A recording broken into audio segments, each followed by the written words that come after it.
নমস্কার বন্ধুরা, আপনাদের সবাইকে এই চ্যানেলটিতে স্বাগত।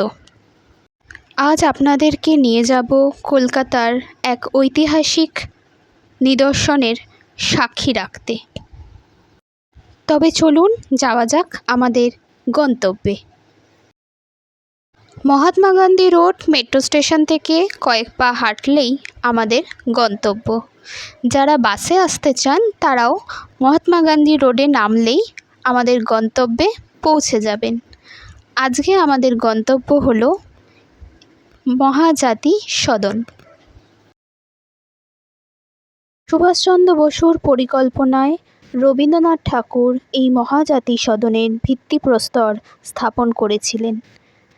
রবীন্দ্রনাথ ঠাকুর নাম দিয়েছিলেন হাউস অফ নেশন। তবে সুভাষচন্দ্র বসুর অন্তর্ধানের কারণে এর কাজ বন্ধ হয়ে যায়। ভারতের স্বাধীনতার পর ডক্টর বিধানচন্দ্র রায় এই কাজটি সম্পন্ন করেন। এই চারতলা ভবনটির মধ্যে রয়েছে ১৩০০ আসন বিশিষ্ট প্রেক্ষাগৃহ। এছাড়া রয়েছে স্বাধীনতা সংগ্রামীদের তৈলচিত্র। এই গৃহ হোক সমগ্র জনসমাজের সকল শুভকর্মের প্রাণকেন্দ্র।